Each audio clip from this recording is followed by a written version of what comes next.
हरे कृष्णा। आप सभी को कैरिबियन देशों के अंतर्गत आज हम एक नए देश के बारे में जानकारी प्राप्त करेंगे जिसका नाम है बारबाडोस। तो आइए शुरू करते हैं। बारबाडोस देश का नाम यहाँ के बियर्ड ट्रीज के नाम से लिया गया है, जिन्हें दाढ़ी वाले वृक्ष या पेड़ कहा जाता है।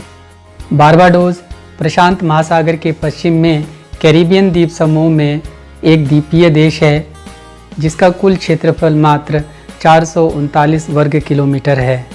सर्वप्रथम बारबाडोस को 1625 से 1627 के बीच में यूनाइटेड किंगडम ने अपना उपनिवेश बनाया और लगभग इस देश पर इन्होंने 300 से ज़्यादा वर्षों तक अपना शासन किया। बारबाडोस में अनुकूल जलवायु और आदर्श मिट्टी होने के कारण यहाँ पर कपास और गन्ने की ज़बरदस्त खेती होती है और इन कामों को पूरा करने के लिए सबसे पहले वे अफ्रीका और भारत से गुलामों को खरीद करके यहाँ पर ले गए और साथ ही साथ आयरलैंड से भी गोरे मजदूरों और गुलामों को खरीद कर यहाँ पर बसाया और इस द्वीपीय देश यानी कि बारबाडोस को आबाद किया। बारबाडोस की संसद दुनिया के सबसे पुराने तीसरे नंबर की संसद है और ये संसद सन 1639 से आज तक अविरल कार्यरत है। 30 नवंबर 1966 को ये अंग्रेज़ों से आज़ाद होकर अपने आप को स्वतंत्र घोषित किया। उष्णकटिबंधीय जलवायु वाले इस देश में प्रशांत महासागर से जो हवाएं चलती हैं वो हवाएं इस देश को शीतलता प्रदान करती हैं, यानी कि ठंडा रखती हैं। और विशेषकर बारबाडोस में दो प्रकार के जलवायु देखने को मिलता है।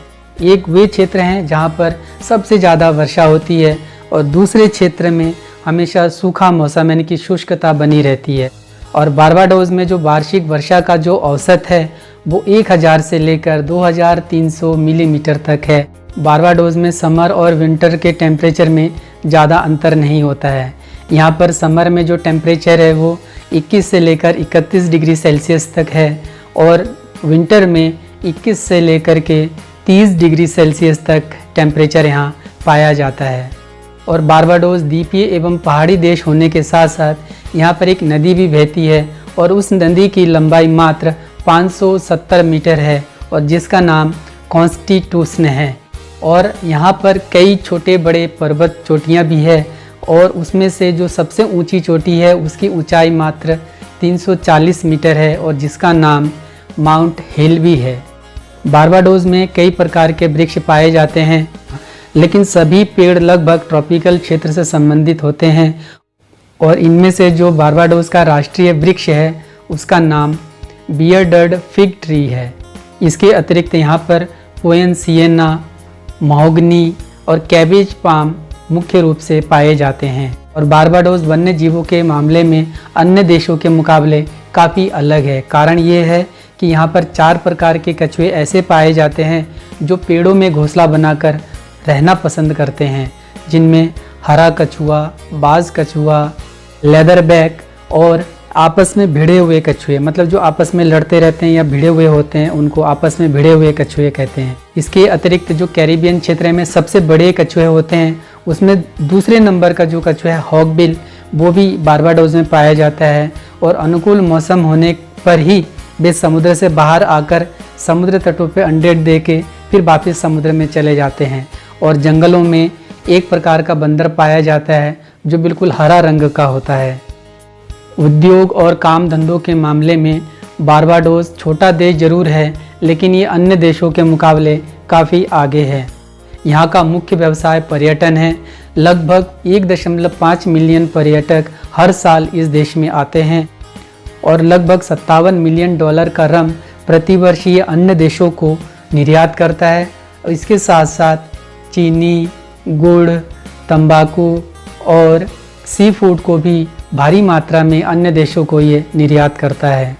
कृषि क्षेत्र के मुकाबले भी छोटा देश जरूर है, लेकिन ये अन्य देशों के मुकाबले कुछ अलग है क्योंकि यहाँ पर सबसे ज़्यादा कपास और गन्ने की खेती होती है। यहाँ का कपास अन्य देशों में इसकी भारी मांग है।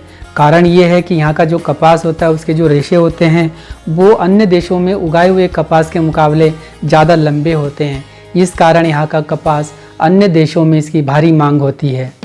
यहाँ का सुंदर समुद्री तट, सफ़ेद रेत और मनोहर चट्टान और सुंदर दृश्य प्रस्तुत करने वाले बारबाडोस पर्यटकों को अनायास ही अपनी ओर आकर्षित करते हैं।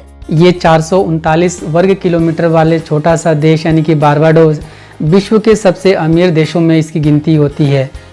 यदि हम गिनती में देखें तो विश्व के सबसे अमीर देशों में 53वां नंबर इसका आता है। साक्षरता के मामले में बारबाडोस 100% शिक्षित है। इस कारण यहाँ का जो राष्ट्रीय भाषा है वो अंग्रेजी है और इस भाषा का प्रयोग बारबाडोस के हर क्षेत्र में किया जाता है, जैसे संचार, परिवहन और प्रशासनिक कार्यों में इसका सबसे ज़्यादा प्रयोग किया जाता है। वर्तमान समय में बारबाडोस में 2,87,000 जनसंख्या निवास करती है और इनमें सबसे ज़्यादा अफ्रीकन और यूरोपीय लोग हैं जो सबसे ज़्यादा ईसाई हैं। इसके अतिरिक्त हिंदू, मुस्लिम, यहूदी और बहाई लोग भी यहाँ पर सब साथ साथ मिलकर रहते हैं। बारबाडोस में मुख्य रूप से अफ्रीकन, आयरिश, इंडियन और क्रियोली भोजन को पसंद किया जाता है और यहाँ का जो राष्ट्रीय भोजन है उसका नाम कोऊ कोऊ है।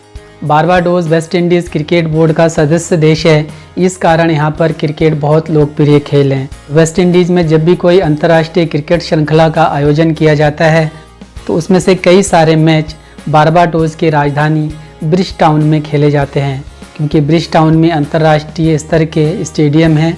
इस देश की मुद्रा का नाम बारबाडियन डॉलर है और वो $1 हमारे देश के साथ यदि हम कंपेयर करें तो वहाँ का $1 और हमारे यहाँ पर 36 रुपया 24 पैसे होता है, यानी कि उनका डॉलर जो है वो काफ़ी महंगा है। और इस देश की राजधानी का नाम ब्रिजटाउन है। तो बारबाडोस के इस अंक में इतना ही। यदि वीडियो अच्छा लगे तो प्लीज़ लाइक ज़रूर करना। हमेशा खुश रहिए, मस्त रहिए और हाँ, सावधान जरूर रहिएगा क्योंकि अभी कोरोना टला नहीं है। हरे कृष्ण।